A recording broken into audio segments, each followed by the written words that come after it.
utilizing e-commerce to take full advantage of new technologies. The first bill that I signed into law was the SIM Registration Act, because we are mindful of the risks and vulnerabilities that can lead to negative consequences. Digital users and consumers shall be protected from identity theft, phishing, other online scams through essential systems and safeguards, such as cybersecurity, data privacy, consumer complaint mechanisms, and financial literacy campaigns. The trainings necessary to ease the transition of those whose jobs would be affected by the shift to digitalization are also now being included in the curricula and programs offered by TESDA, DICT, and other agencies of government. It is our wish that one day foreign employment will be driven by choice, not by necessity. It remains a noble calling that our OFWs have answered, requiring great sacrifice from them, their families, and their communities. We are engaging with our partners in the international community to ensure a safe working environment for our countrymen. And as we do so, we are also putting in place responsive mechanisms for the social welfare, repatriation, and reintegration of our returning OFWs into the Philippine economy.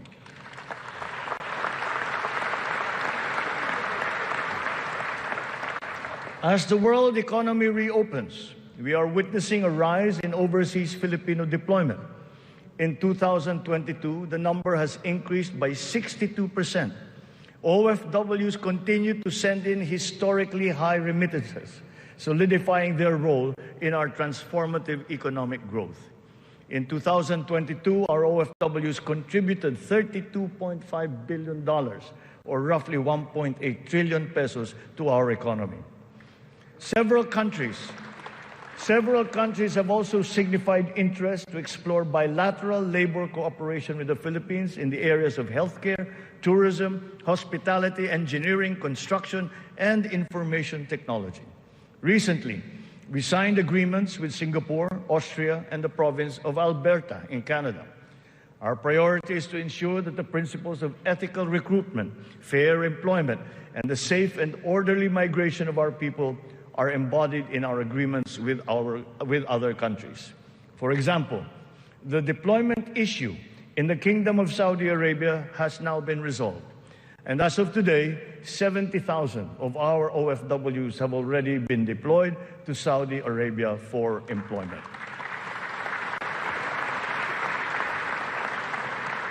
Moreover, the unpaid salaries and other related claims of some 14,000 OFWs who have been put out of work in Saudi Arabia during the pandemic are now being processed. The Crown Prince of the Kingdom of Saudi Arabia himself personally committed to me that the unpaid claims of Filipino workers would now be paid.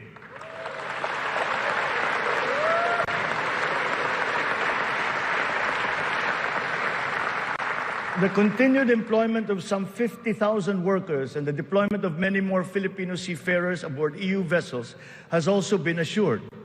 The lesson for us is that our education and skills training must always be attuned to the high, exacting, and constantly evolving global standards.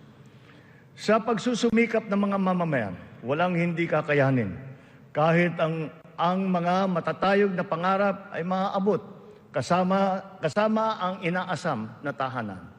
Katuwang natin ang lokal na pamahalaan at pribadong sektor upang matulungan ang Pilipino sa pangangailangan ng pabahay. Patuloy ang serbisyo ng Pag-ibig Fund upang makatulong sa kanyang 15 milyong membro para makabili ng bahay. Sa nakaraang taon, mahigit 100,000 ang kumuha ng housing loan sa Pag-ibig na nagkakahalaga ng 117 billion na piso. Ito ang pinakamataas ng bilang sa buong kasaysayan ng Pag-ibig.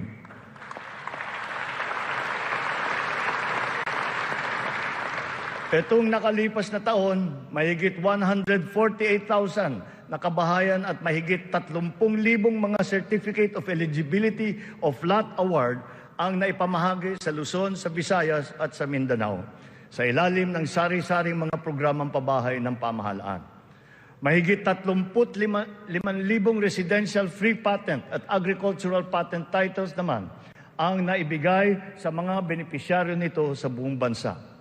Hindi pa dito natatapos. Papalawigin pa natin ang ating programa sa abot-kayang pabahay, lalo na para sa mga mahihirap nating kababayan. Itong nakalipas na taon, inilunsad natin ang pambansang pabahay para sa Filipino Housing Program o 4PH. Nagkaroon na tayo ng groundbreaking sa 25 lugar sa iba't ibang bahagi ng bansa. Nagpirmahan na rin ng kasunduan upang simulan ang mga proyekto sa mahigit 100 lokasyon.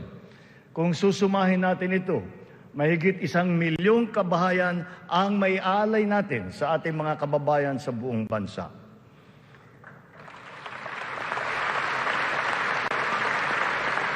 The building blocks of progressive, livable, and sustainable communities will never be complete without appropriate and responsible action to mitigate and to adapt to the effects of climate change. We can never lose sight of our responsibility to the future. The economic agenda cannot and will not ever be incompatible with our climate change agenda. Climate change is now an important criterion in our integral national policies, in planning, decision-making, up to the implementation of programs. The potential advantages of such enlightened policies extend to jobs and livelihood, with the unlocking of the development of the green and blue economies. We have learned many painful lessons from past disasters, but we continue to be alert and prepared in our disaster response. It has in fact been commented that sometimes we are over-prepared for such natural disasters. Well, to continue that, we are reorganizing our response teams to make them more adaptable, agile, and effective in times of calamities and crises, with a clear unity of command.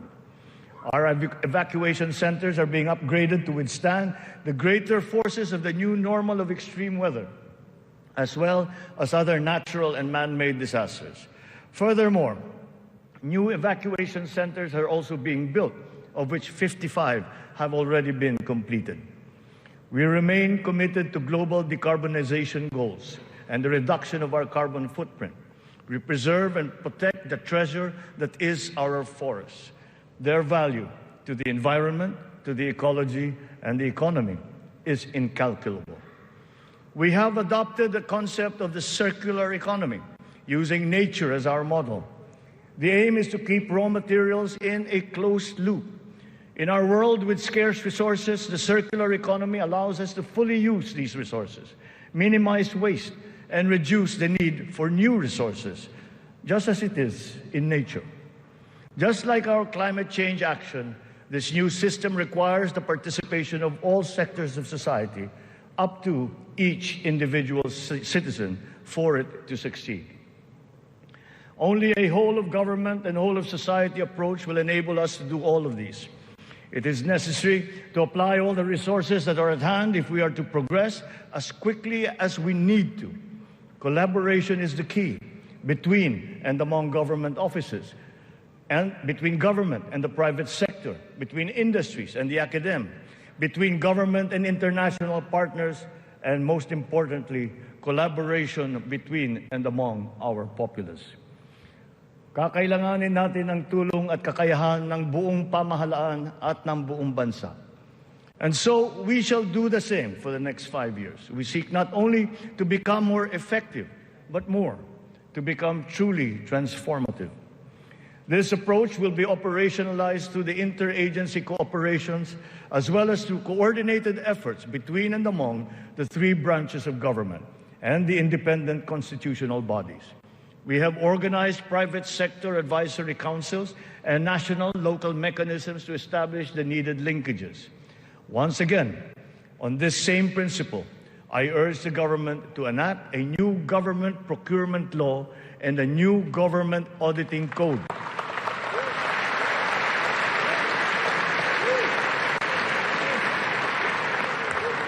This to make government procurement more attuned to these changing times. We will give effect to the mandate of the Constitution and the Local Government Code as clarified by the Supreme Court very soon. Almost all the required devolution transition plans of the LGUs are done. To fully prepare them for optimal devolution, the necessary technical and financial assistance is being extended to our local governments. In everything that we do, the enduring Filipino quality of bayanihan will still be our guide. 5 taon mula nung matinding kaguluhan, babangon na ang Marawi City.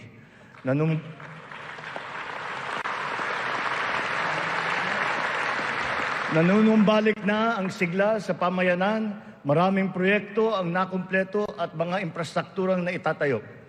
Kasalukuyan na tayo nagpoproseso ng tulong pinansyal para sa mga biktima ng Marawi Siege upang sila ay makapagsimula muli.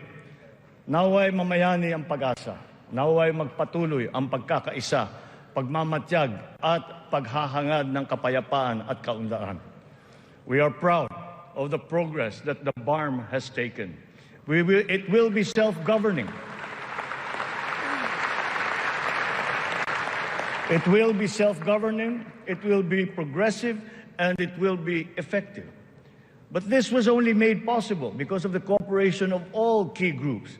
We talked to the local governments, the royal families, the MNLF, the MILF. We're all consulted and represented in this transition phase. The international community has also supported us in this smooth transition. Former adversaries are now partners in peace. Its functions have been defined, and its basic laws are now being written. Through the BARM, we have strengthened the nation's prospects for finally achieving sustainable progress anchored on a true and lasting peace in southern Philippines. We will continue to support the progress of the BARM, apace with our singular vision for all Filipinos.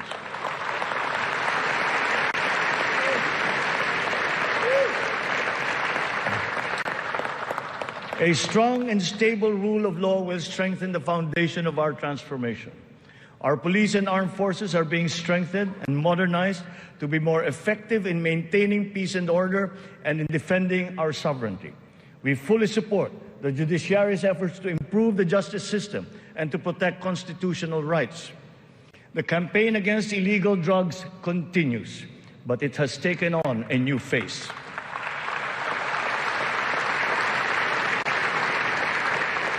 It is now geared towards community-based treatment, rehabilitation, education, and reintegration to curb drug dependence amongst our affected citizenry.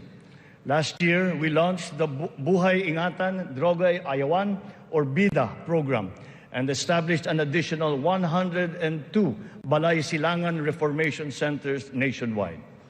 We will relentlessly continue our fight against drug syndicates, shutting down their illegal activities,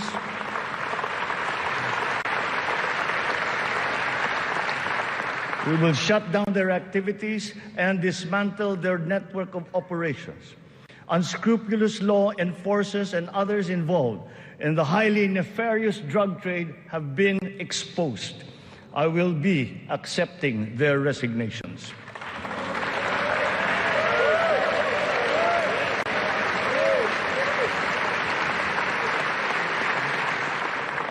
In their stead, we will install individuals with unquestionable integrity who will be effective and trustworthy in handling the task of eliminating this dreaded and corrosive social curse. We cannot tolerate corruption or incompetence in government.